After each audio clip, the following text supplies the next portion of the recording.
For the next hour, you'll be leaving the show me state and entering the show me the money state. So stop what you're doing, grab a pen, and get ready to learn.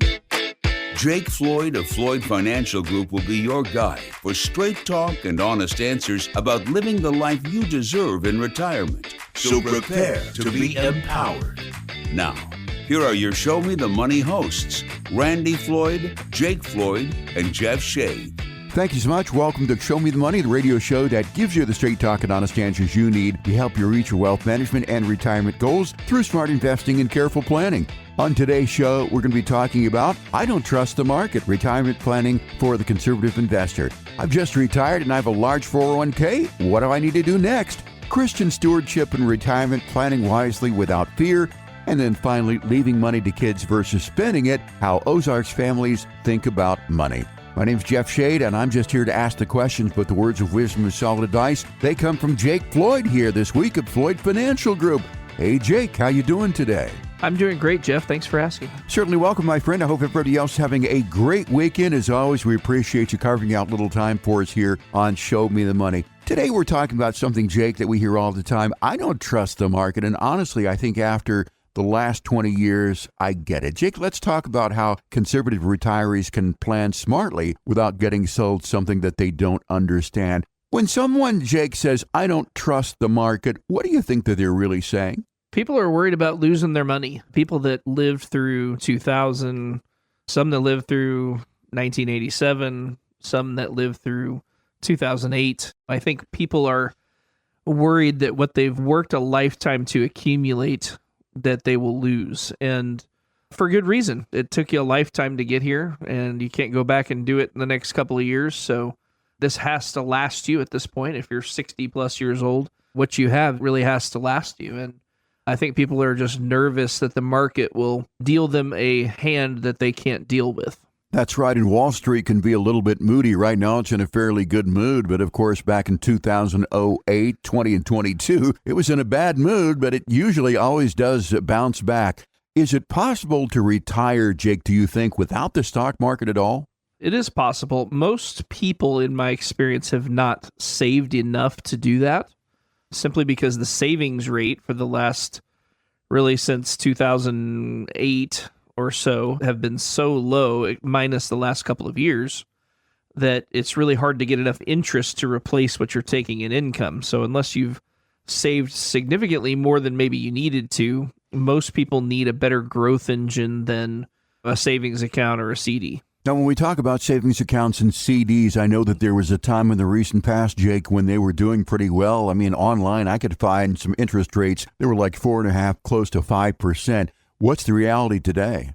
Yeah, so rates are coming down some. In fact, this last week, we saw that the 10-year Treasury is moving back down toward 4%, which it hasn't been there for several months. So as you know, if you've been listening to this show, I think that interest rates are going to come down quite a bit over the next 18 months or so. Maybe not for reasons that we like, but I do think interest rates will come down. As interest rates come down, that's good for everybody except for savers. Savers are the ones that get left holding the bag because your interest rate goes from 5% a couple of years ago to near 0% like it was from 2010 to 2022. To answer your question, Jeff, I would say CD rates on average right now are probably 3.5 or so. If you're looking at like a 7-month to 1-year CD, they're going to be hesitant to give it out on really big numbers, though. If you get 250,000 in there, they're going to hesitate on that. But there's some that will give you like 7%, but they'll limit you to $2,500, for example. They're just looking at it as a way to acquire a customer. So overall, I'd say 3 to 3.5 is where CD rates live right now. There might be some close to 4 renewing today, but if interest rates go much lower, that will be a thing of the past too. Jake, with Kevin Warsh being the new Fed chair, do you see interest rates dropping more than they would have under Jay Powell? The short answer there is yes. I'm sure that Mr. Warsh and Mr. Trump have an agreement of some sort, right? That he is not going to just start raising rates. He would not have picked him if he didn't think that he was going to at least look dovishly at rates and potentially lower them. According to gold and silver prices, they clearly don't think he's going to lower them as much as the other Kevin Hassett that they were expecting to have. That's why gold, silver specifically went from like 123 an ounce to like 71 or something, and it's been hovering between 70 and 85 since then. I think Mr. Warsh, though, will probably be thoughtful. He is not a we're automatically going to lower rates kind of guy, but I would say that he's probably in this situation more dovish than the current Fed president. Jake, would you say that conservative people sometimes, when it comes to investments, can be a little too conservative? They can go the wrong way. Sometimes, yeah. Again, though, there's a famous quote that says, I'm not as concerned about the return on my money as I am concerned about the return of my money. Right. There's some truth to that in retirement. If you're 60 to 65 years old or older, you have pretty much accumulated what you're going to accumulate. You might accumulate a little bit more, but basically your nest egg at that point will be what you have. And so you've done the hard work, you've saved it, you've cultivated it, you've grown it. And my job as a financial advisor primarily is not to mess that up, not to make a big mistake in retirement, right? Because if you've done a good job saving, we don't necessarily need to be swinging for the fences to make ends meet. Now, everybody's situation is a little bit different, but taking the risk of having a 25 or 30% drawdown in retirement is not worth an extra couple percent in gain, in my opinion, when it comes to retirement. We want to make a good return, and we will, but we don't want to be risking the farm to do it. So there's a balancing act that has to happen once you get close and into retirement, that we really need to take the worst case scenario off the table. So, Jake, if I'm hearing you correctly, the goal isn't zero risk. The goal is controlled risk with no catastrophic risk. Of course, if the market goes down, we want you to just be mildly annoyed, but it's not going to be a life-changing thing. Talking with Jake Floyd here at Floyd Financial Group, we're talking about conservative investing. Again, if our program resonates with you, you want to have a further conversation, you can ask for your Floyd Financial Group retirement review. There is no cost, no obligation, and no judgment. You can get yours by calling 417-889-7233. We'd love to talk to you. So, Jake, the risk retirees should fear most is, I guess, market risk. And that's one risk, but retirees have several bigger ones as well, too, right?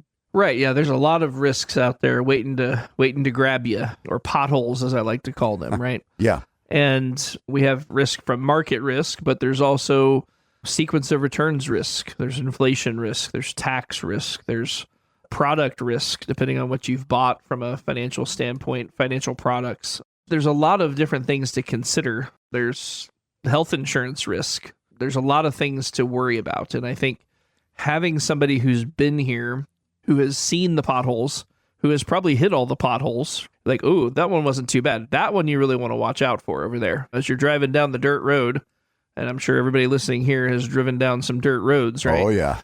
You'd be like, oh, most of those potholes aren't too bad, but about halfway up on the right, that one you want to really watch out for, because that one will get you. It's really no different with retirement, and unfortunately, the best way to learn about these things is to learn the hard way. Right. And you can't afford to learn the hard way if you're only going to retire once. So after being here for 20 years, I can help you avoid a lot of the potholes in the road. And the goal here is to make a good return, not worry about running out of money. We don't want you to run out of money, and let you be able to enjoy retirement without laying awake at night wondering if you're going to make it. And some of those potholes or risks that you're talking about would also include longevity risk, living longer than expected, tax risk, especially with RMDs, and product risk. That's buying something that you don't understand. But I want to hit on sequence of return risk a little bit. Can you explain that briefly for those people who have heard the term, but they don't know exactly what it is?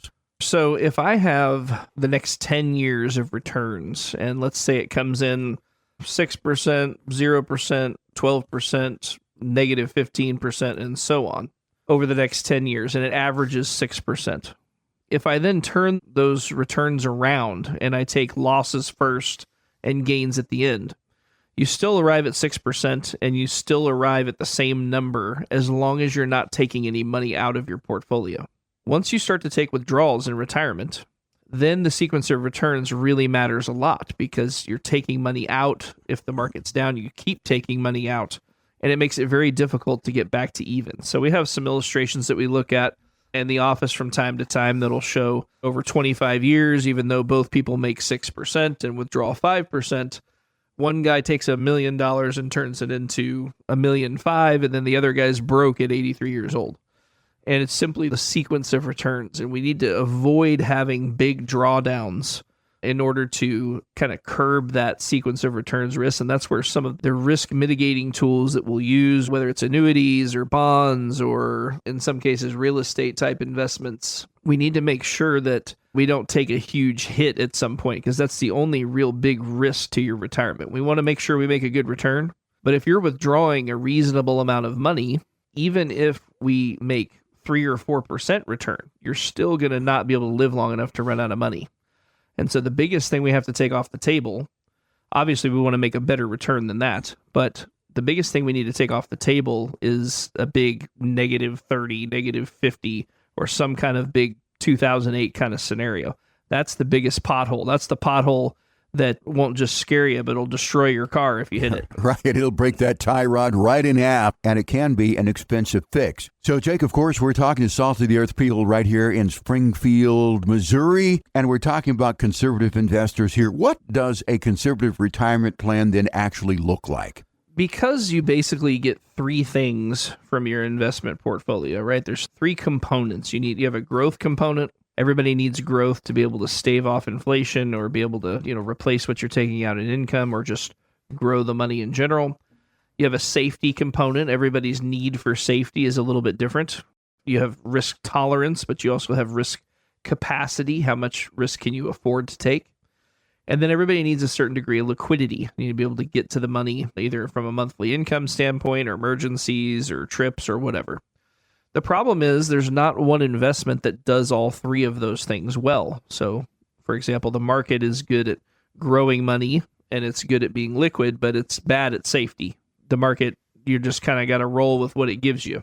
There are other investments that are good at growth and safety, but sacrifice liquidity to do it. Or a savings account or mattress money until 2022 here is good at liquidity and safety, but you don't make any money. Now, again, for the last little bit, we made a little bit of money in savings, but I think those days are numbered. So we need at least a couple of buckets of money to satisfy all 3 of those things, because no one investment can do it all. Jake, when I talk about conservative investing, a lot of people in their mind hear the word annuities. Conservative investors hear that a lot. Can you tell me how annuities would fit into a conservative investing plan? Yeah, so annuities are typically a 4-letter word to a lot of people. They don't have a good connotation. They don't have a good feeling about annuities when they start to hear about them. And a lot of it is because they're either familiar with variable annuities or they're familiar with what's known as kind of an immediate annuity, where we simply have an irrevocable decision to turn a pile of money into income and you can never change it. Like the old J.G. Wentworth commercials. Yeah. I have an annuity, I need cash now thing. Because that's the only exposure they've ever had to annuities, a lot of them have a bad taste in their mouth about annuities. There are other types of annuities, one being, let's say, a fixed indexed annuity. And honestly, we're kind of in the last hurrah here of where we're going to want to do these, because as interest rates really start to fall, they look less attractive. But if we set these up while interest rates are high, they can be quite good. But a fixed index annuity says, hey, the fixed part means you can't lose any money due to stock market risk. So 0 is your floor. You can never make a negative return. Index means it tracks an index. I prefer the ones that track the S&P 500. The pricing on that index is better than any other index. And there's also no lying, no game playing in the index. There's a lot of these with what are called smart beta indexes, where they kind of fabricate an index and say, hey, we'll give you 150% of what this index does. But that can be a dangerous game. So I like the S&P because you can't cheat it, and it's on the news every night. It's easy to follow.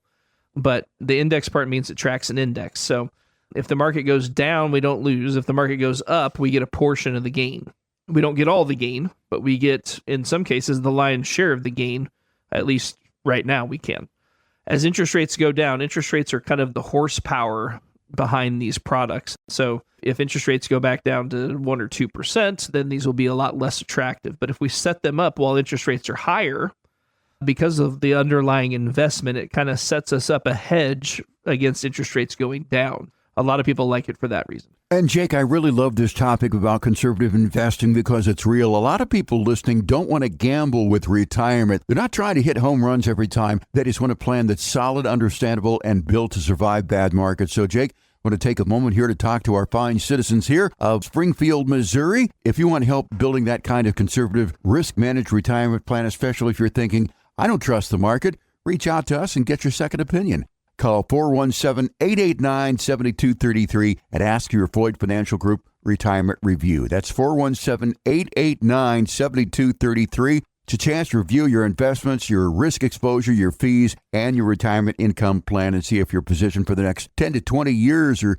just the next 10 to 20 days. Once again, that number is 417-889-7233. No cost, no obligation, no judgment. We'll meet you where you are. We're also online at floydfinancialgroup.com. Jake, let's take a break. When we come back, we're going to be talking about large 401k balances, what to do next when Show Me the Money continues here on 104.1 FM KSGF, where Springfield comes to talk. Ready for another helping of some more real money talk? Thought so. Now, here's another serving of Show Me the Money with your hosts, Jake Floyd and Jeff Shea. Welcome back to Show Me the Money. I'm Jake Floyd, and in this segment, we're going to be talking about I've just retired and I have a 401k balance. What do I do next? And Jake, a lot of people think retirement starts when the paycheck stops, but that is exactly when the real planning begins. A 401k is a powerful tool, but how you use it after retirement can make all the difference. So first off, Jake, what is the biggest mistake that you see retirees make right after they retire with a 401k balance? Yeah, I think a lot of people rush when they get done. They're like, hey, I need to take this money out, or some people will take it out and start spending it right away. And that's okay if you need to supplement your income and that kind of thing. But if you have no plan on how you're going to spend that money, many people will get out over their skis on the spending very quickly because they say, hey, I've lived my whole life saving to this point, and I haven't had a lot of extra money. And then all of a sudden I have several $100,000 in my 401k, and they're kind of licking their chops and taking vacations and all that kind of thing, which there's nothing wrong with that. But we want to have a plan to make sure that that spending doesn't get out of hand, because it can be very easy to blow through 10 or 15% of your retirement in the first little bit if you're not careful. And I know someone who has done just that, Jake. I mean, in the first year of retirement, I think they went through probably 15 to 20% of their retirement savings. They have traveled all over the country without thinking about this money needing to last for them. A retirement that could be 20 and 30 years. So I think slow down and think systematically. So step one, what should retirees first do when they take a look at that 401 balance, whether it's $100,000 or $1 million? Yeah, I think that people need to develop a plan for how much money they're going to spend, how they're going to invest that money, what kind of returns they think they can expect off of that money, how much inflation they want to build in, what kind of taxes they're going to be paying. If you retired prior to Medicare age, how much is my income going to be? And how much is that going to cost me on Obamacare, on subsidy or lack thereof? Those types of things we need to sit down and talk about to make sure that you are not going off half-cocked, especially the last one. If you retire before 65, health insurance, we've got to figure out what you're going to do for health insurance to get you through to Medicare age, because if you have saved a substantial amount of money and you just go through and start spending that money and you're on Obamacare, it's going to cost you like $2,500 a month for you and your wife's health insurance. And so we got to be careful there so that we don't end up giving away the farm just to make health insurance needs meet for the first few years of retirement. And then to a lesser extent, we do still have to worry about that when we get into Medicare. There's something called IRMA that makes us pay more for our Medicare Part B over certain thresholds. So anyway, there's a lot of, like the first segment we talked about, there's a lot of little potholes out there that I can help you avoid, but we have to sit down and create a plan in order to make that happen. So step one, as you said, is income planning. And beyond the 401k, of course, you're going to take a look at guaranteed income, things like Social Security. This really does set the stage for every other retirement decision. So you mentioned taxes. I don't like to talk about taxes, but they are a reality here, Jake. That is a big one here in Missouri and really pretty much everywhere.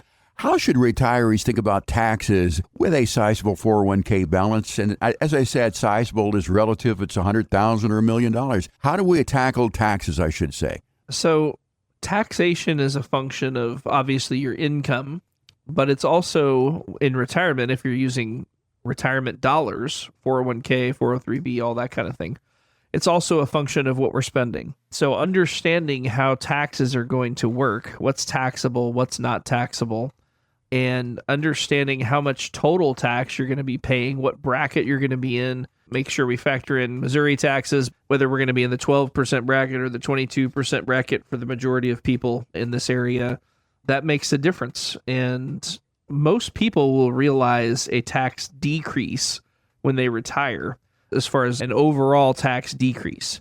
But a lot of people are focused on, say, hey, I need to get to $5,000 a month in retirement, and they forget to add in the taxes. And so when they actually get their $5,000 a month, it's $4,400 a month or something. And they're like, whoa, I need my tax money. So just really putting the pen to the paper, or the key to the spreadsheet, Yeah, whatever makes sense, and understanding, okay, here's how much spendable money I'm going to have. If you still have a mortgage or car payments and things like that, we want to make sure we factor all that in there. But because a lot of people will go from making, husband and wife might be making $150,000 a year right before retirement, then they go to retirement and they're making $80,000. Well, that $80,000 can maybe be more than the $150,000, depending on what you were funding into your retirement plan, Social Security tax, Medicare, Medicaid, more taxes, FICA, all that kind of thing.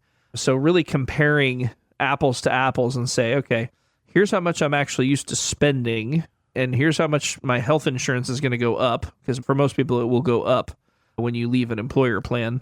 Not everybody, but most people. And then here's how much I need for taxes. And if we can kind of put all that into the plan, then everything will go fairly smoothly, versus if you just wake up and you start spending money and you don't really realize what you're spending, you're not holding any taxes out.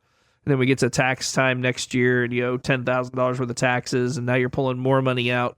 We want to be calculated about how we go about it. Talking with our friend Jake Floyd here, Floyd Financial Group. Our program, of course, called Show Me the Money. We're on the air for you each Saturday here for your fiscal fitness and your financial education. And I want to remind you that if you're hearing this part of the program today, you're wondering what to do with your 401k balance, you want a little help, call us here at Floyd Financial Group for your retirement review. No cost, no obligation.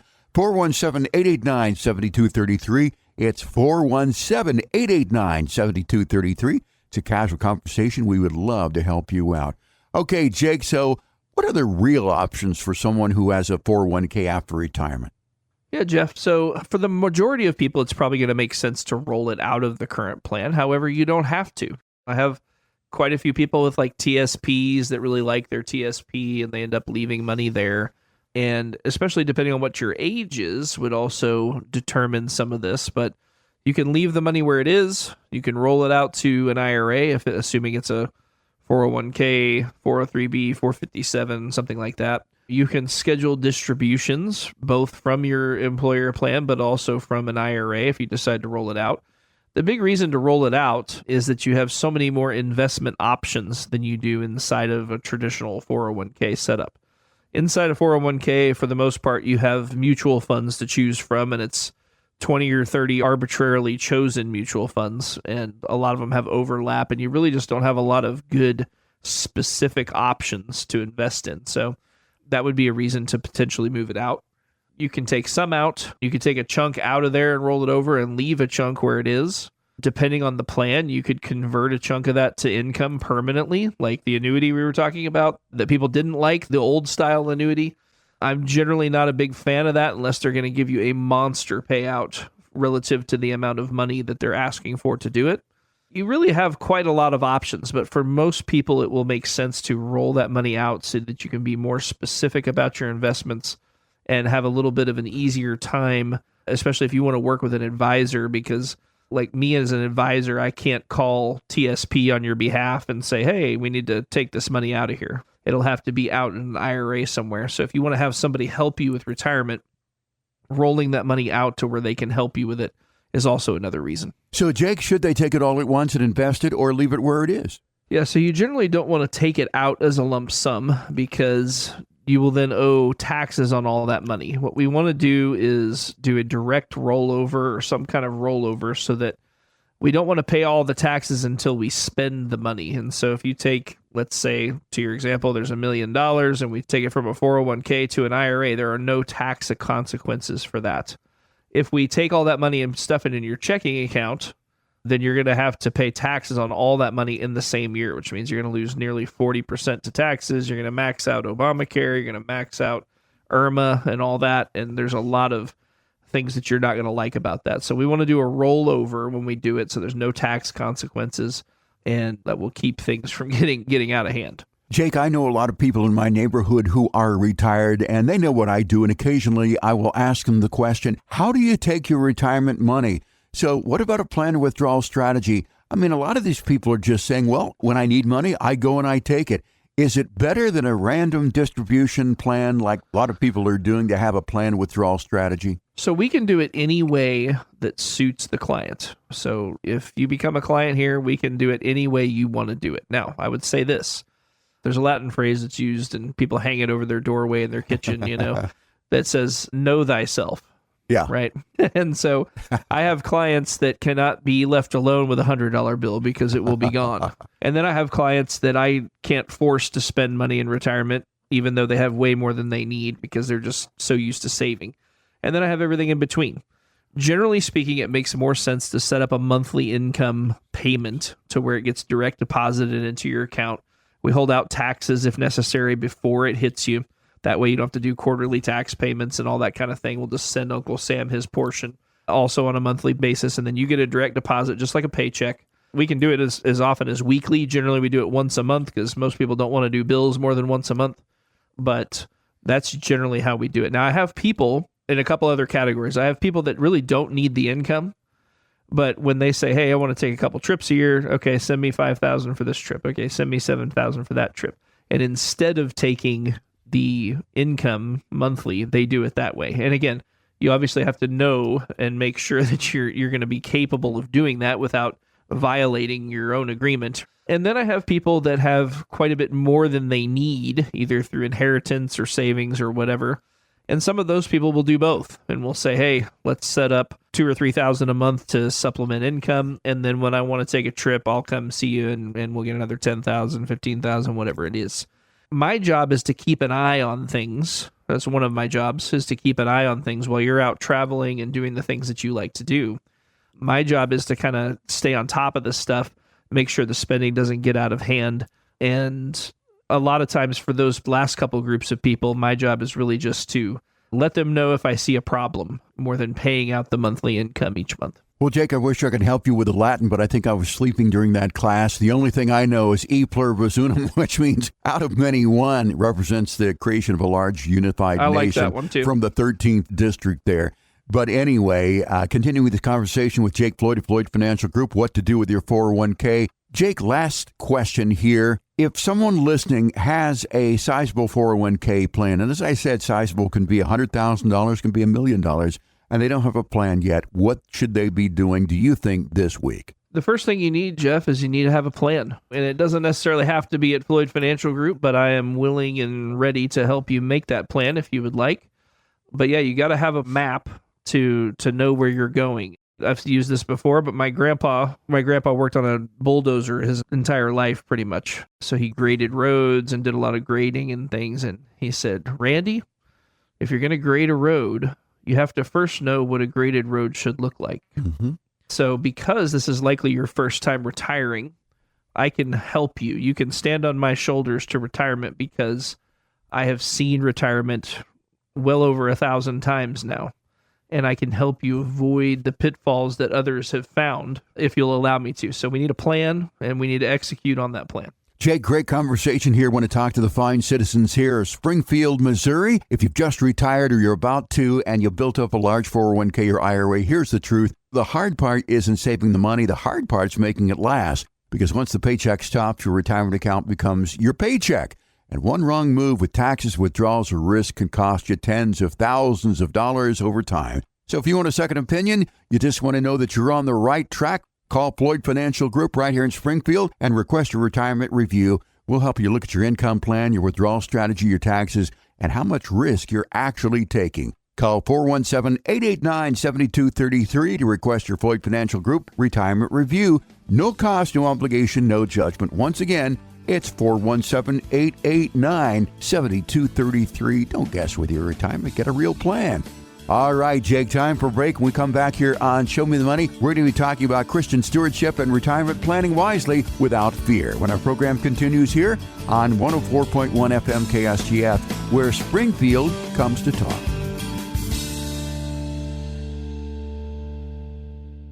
Nowadays, 401ks are a part of life. Chances are you or your spouse have a current one, or even an old one that's tied to some long-forgotten job. I'm Randy Floyd of the Floyd Financial Group, here to ask you an important question about your 401k. Do you know your options, your fees, and if you're maxing out the benefits? If you want to know more about your 401k inside and out, call 877-889-PLAN for a complimentary review. That's 877-889-7526, or visit us online at floydfinancialgroup.com. We're back with your financial catch of the day, and it's a big one. Here's more Show Me the Money Radio with your hosts, Jake Floyd and Jeff Shea. Welcome back to Show Me the Money. I'm Jake Floyd. In this segment, we're going to be talking about Christian stewardship and retirement. And Jake, for a lot of people, retirement planning isn't just about money. It's about values. It's about being faithful with what you've been entrusted with. Jake, when you hear the phrase Christian stewardship, what does it really mean to you in retirement? Yeah, I mean, I think of the story in the Bible of the talents, right? And I think that a lot of people think about that because I get asked those questions in retirement. Christian people a lot of times will ask me what is responsible from a faith standpoint to spend in retirement. You know, how much should I spend versus how much should I give away? And I think that's different for everybody. So don't think you're going to come in here and I'm going to tell you need to give everything you have away, because that's not it at all. I think that there's a lot of people, though, that understand the value of giving, whether it's to the church or in general. If that's you and you like giving, there's a lot of planning situations and opportunities to reduce taxes, but also just making sure that we're not giving away more than we can afford to give away in retirement. But yeah, I think that the story of the talents and making sure we do good with what God gives us is a very important part of that. Yeah, and I think money is just a tool, too. That's the way that I think about it. It's taking care of your spouse. It's staying independent. It's not becoming a burden to your kids and giving when you feel that calling and leaving a legacy without intention. A lot of Christians feel guilty around money. Jake, some feel like planning is worry. How do you address that? Jeff, I think that planning is the opposite of worry. I think that if you have everything planned out, it doesn't mean you necessarily have to stick to that plan, every detail, every tiny thing. Think of the plan as a road that you're either driving or walking on. And if you have no road and you're just wandering out in the wilderness and you're falling off ravines and drowning in the ocean, if you have a road to go on, then those things are less likely to happen. So I would say that planning is the opposite of worry. We don't want to worry in retirement. That's the reason you retire, is so you don't have to worry about your job anymore, right? So we don't want to replace one worry with another worry. But I think that faith is the opposite of worry. And God has gotten us this far in retirement, and he didn't bring you this far to watch you fail in retirement. I think for a lot of people, tithing is a part of that, missions giving, things like that. But whatever got you to the point that you're in, we don't want to just turn away from that either and say, well, I'm retired now, I don't have to do any of those things anymore. We don't want to be feeling guilty and worrying in retirement. We want to have our plan set up and make sure that we account for all the things that are important to you, whether it's giving or what goes to your kids and your legacy, that type of thing. So, Jake, what does planning without worry or planning without fear actually look like? Yeah, we need to know what your needs are, so both your monthly spending, where all that income is going to come from, whether you have a pension or Social Security, or how much is coming from your investments. We need to know what's going to happen if the market goes down and our investments are down. Do you have to stop taking income?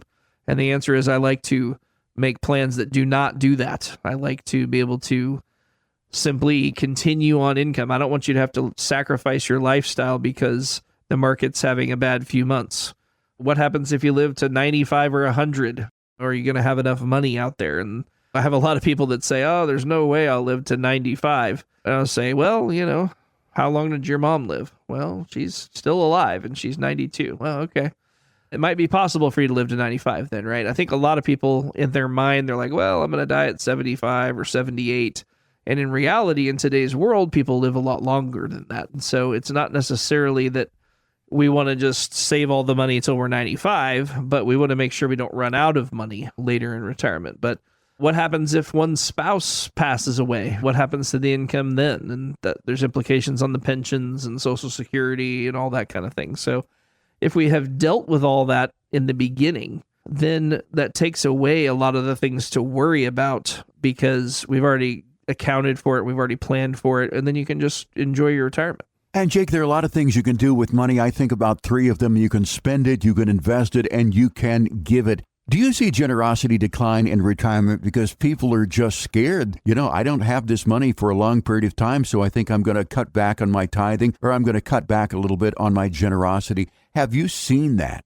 To be honest, not really. For the most part, people that are used to giving, they continue to give no matter what. I have people that come and see me on the 1st of January and say, all right, how much did I make last year? I want to give 10% of it. I have all kinds of different people. And I would say, honestly, for some people, it goes up because most people in today's world have qualified retirement plans, 401ks, 403bs that get rolled into IRAs. And when they have to start taking their RMD, a lot of people really love the idea of a QCD. QCD, Qualified Charitable Distribution, allows you to give your RMD money straight to a charity and not have it affect your taxes. There's people that actually give because they don't want to spend it in taxes.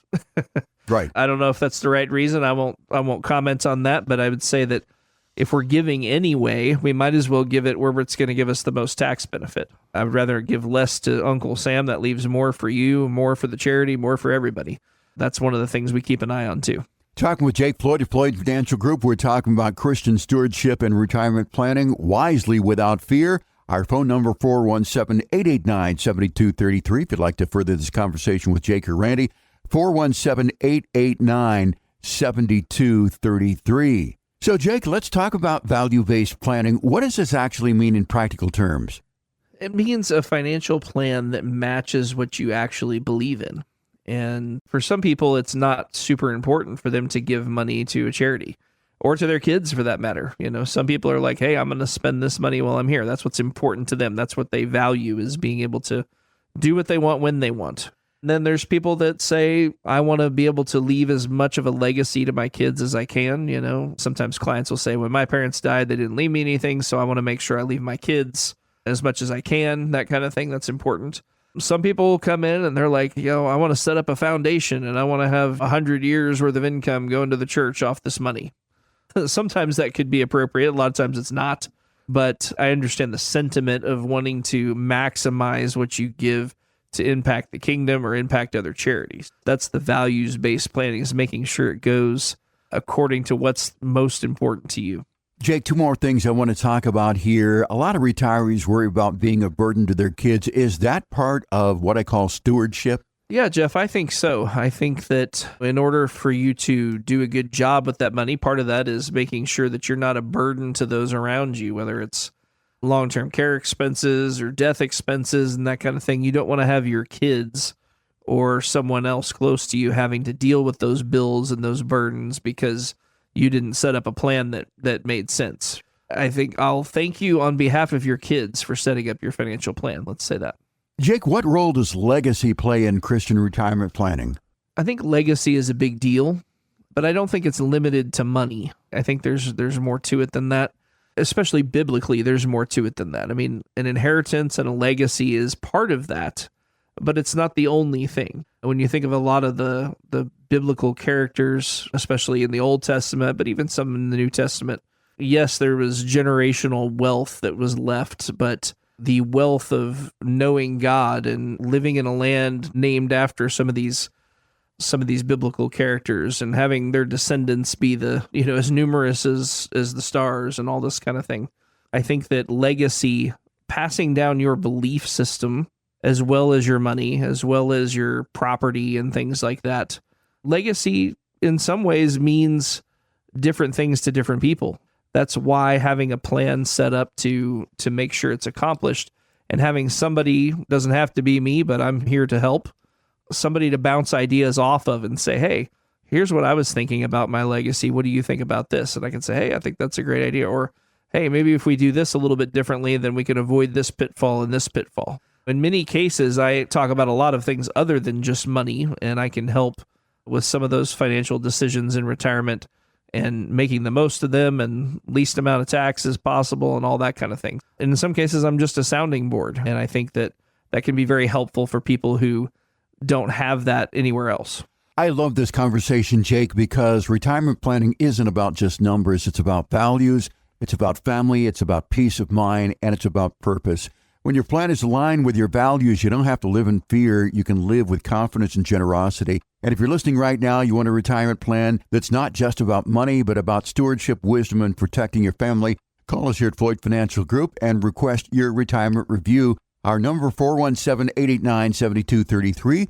That number, 417-889-7233, will help you take a look at your income plan, your taxes, your investment risk, and your legacy strategy so you can move into retirement with confidence, not fear. Once again, 417-889-7233 to request your Floyd Financial Group retirement review. Once again, we would love to help you out. Jake, time for a break. We'll be right back with more of Show Me the Money and talking about leaving money to kids versus spending it, how Ozark families think about this when our program continues here on 104.1 FM KSGF, where Springfield comes to talk. People of the Ozarks, step away from the fishing pole and prepare to be shown the money, because we're back with more straight talk and honest answers with Jake Floyd and Jeff Shea. Welcome back to Show Me the Money. I'm Jake Floyd. In this segment, we're going to be talking about leaving money to kids versus spending it. And boy, oh boy, Jake, this can be a loaded conversation for families. People wrestle with guilt, love, and priorities, and they often haven't had this conversation. Retirement planning isn't just about numbers. It's about values and clarity. So, Jake, let's start broadly here. Why do so many families struggle with the question, spend it now or leave money behind? To be honest, Jeff, I think there's a variety of reasons for that. Sometimes it's because they feel like they have already done enough for their kids and that they don't need any more. Sometimes it's they don't want to give their kids so much money when they're gone that means they never have to do anything again, and they kind of waste away because they don't need the money. And that's not really good for people either. There's a lot of different reasons why people struggle with this. Sometimes it's because people don't have kids. And rather than leaving it to a charity or to a cousin or something, they decide to spend that money on them while they're here. And I say more power to them. So, Jake, how do Ozarks families typically think about things like this? Yeah, I would say the average Ozarks family says, hey, I've accumulated this money. I want to make sure it lasts my lifetime. And what's left over, I want to go to my kids. It's not I want to sacrifice so that my kids can have more. It's not screw those kids. They don't need anything. Those greedy, no, they don't say that either. But usually it's, I'm going to live my life and then they get what's left over. And hopefully they have passed a legacy, as we were just talking about, over their lifetime, teaching their kids about money and things to where the kids don't need the money, right? And it's more of a nice thing than it is my kid better have this inheritance or they're not going to be able to make it kind of a thing.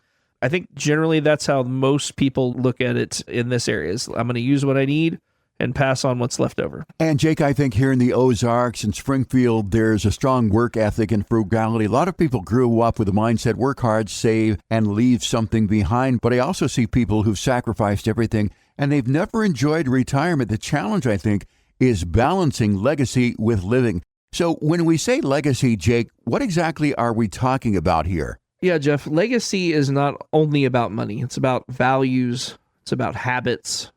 It's about relationships. Money is part of that. Heaven knows there's nothing like money to get in the middle of a relationship, whether it's a sibling or a spouse. Money is one of the most fought over things ever, which is why a lot of people end up doing trust work and estate planning to make sure to minimize siblings fighting and that kind of thing. But legacy is about teaching kids responsibility. The world of the generous gets larger and larger, and the world of the stingy gets smaller and smaller, or something. That's a biblical reference. I don't remember the exact verse, but I think when we're thinking about, and I will tell you that is very true. Some of my clients, that everything seems to go right for are some of the most generous people that I know. And you can really see it play out in real time. There's a handful of clients I can think of that are incredibly generous, and they just keep winning and winning and winning and winning in retirement. Legacy is supporting causes and ministries that you care about. And it's not even so much about the money. It's more about teaching kids to put money where your heart is and how that relates biblically for most of us. But if you're not a Christian, it doesn't have to be necessarily biblical. But I think legacy is all those things. Jake, when people decide to spend money instead of leaving it to their kids, I think guilt seems to come up a lot. How do you help people redefine or overcome that fear? Yeah, so I think that kids in general, good kids, should not be depending on their parents to save them when they're 65 and in retirement. If you get something from your parents, then that's great, but you should not be spending your entire adult career banking on your parents to save you. And I know that's kind of strong words, so I may be offending some people out there, but hopefully not. I think some parents feel guilty because they're being guilt-tripped by their kids. I see it all the time where I'll have kids and parents in here together, and the kids will be like, they're spending my inheritance, which is crazy. In my opinion, it's crazy. We want to reframe the conversation and say, as the parent and feeling guilty about spending their money, does that make you selfish? Of course not. Are you being wise? Are you being intentional? Yeah. I think that spending your money in retirement is not something you should feel guilty about. That's the whole purpose it's there. If Dad was sitting here right now, Randy, he'd be saying, you see these little furry things running around all fall. They're called squirrels, and they're picking up acorns, and they stuff them in the ground. They stuff them in trees, and they stuff them all over the place. And they do that because someday they're going to be hungry and there won't be any more acorns around, so they can go eat those reserves that they have put out there so they can survive the winter. Well, the same is true of work and retirement, and that's the reason you save, is so that you can spend that money to get you through retirement. Jake, you and I have a friend who is well-to-do through hard work, and I think you know who I'm talking about. And he bought this great house, and he built it up and everything, and he wanted to show it to his son. So his son drives up, gets out of the car, looks at the house. The first thing he says to his dad is, "Who gets this when you die?" Many people, understandably, Jake, avoid the conversation with their kids. It can be uncomfortable. Why is that, do you think? It is awkward, isn't it? I'm not sure I would have the cojones to ask that question to my dad.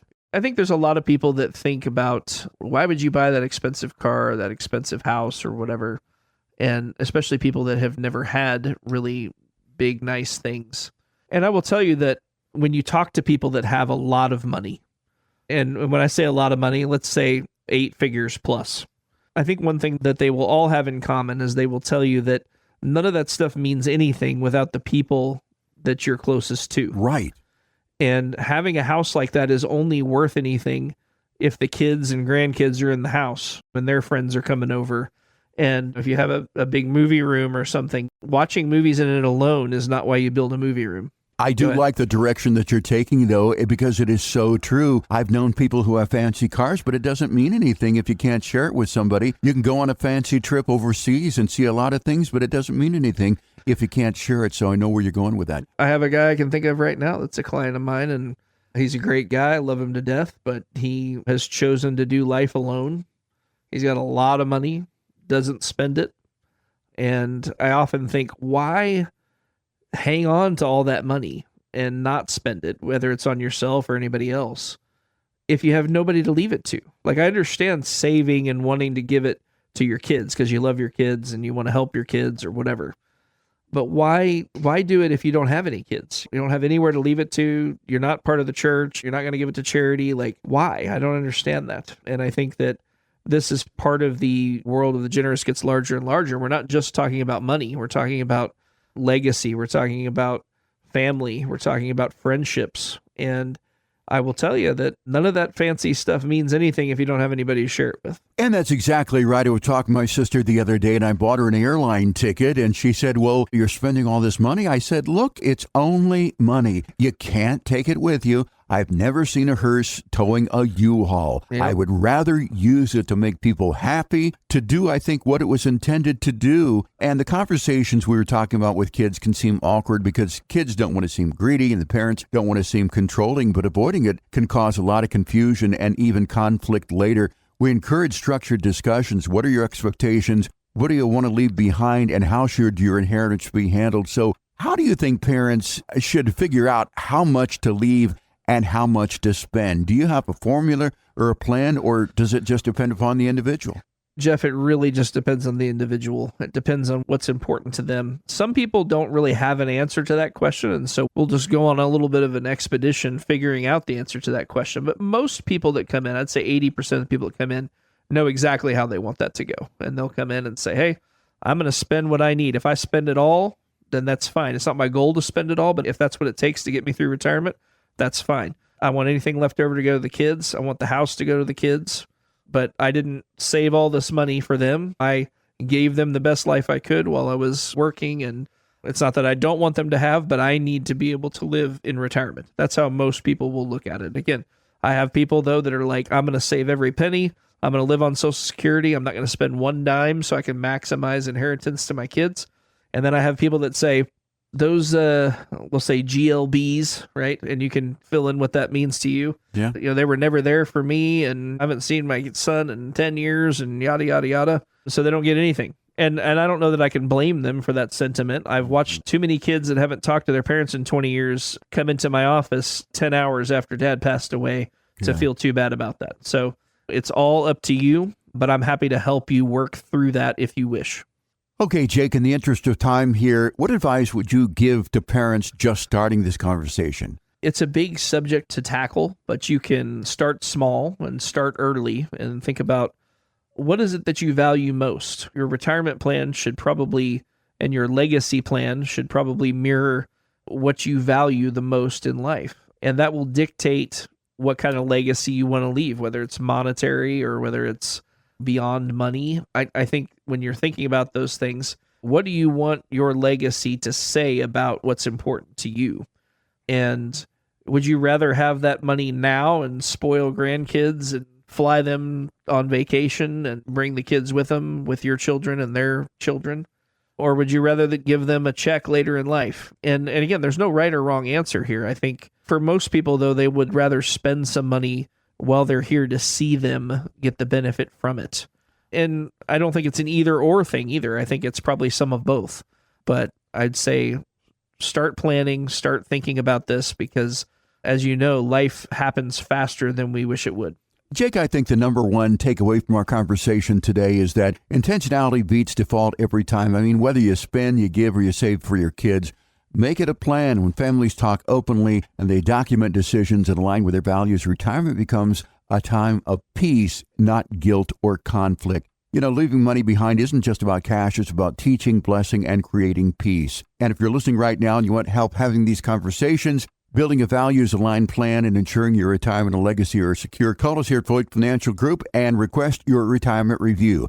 Our number, 417-889-7233. It's 417-889-7233. It's your Floyd Financial Group retirement review. Get clarity, peace, and a plan that honors both your retirement and your family legacy. Oh, what a great show we've had today here, Jake. Again, if our listeners have missed any part of the program, we're also a podcast. Go to wherever you get your podcast, search for Show Me the Money with Randy and Jake and myself. You'll find this show and many of our past shows so you can stay on top of your journey towards a confident retirement. Jake, out of time for this week. I want to thank you for your time, but most importantly, I want to thank our great listeners here in the last bastion of Sanity, Springfield, Missouri for joining us. So for Jake Floyd, I'm Jeff Shade. Have a great weekend. We'll talk again next week right here with Show Me the Money on 104.1 FM KSGF, where Springfield comes to talk. The information provided in the preceding program is for educational purposes only and is not intended as investment advice for any individual or entity. All information contained herein is believed to be from reliable sources. However, we make no representations as to its completeness or accuracy. The opinions expressed are subject to change without notice and do not constitute financial, legal, or tax advice. Please consult your financial professional before executing any financial strategy. Financial planning is offered through Floyd Financial Group, LLC, an SEC registered investment advisor.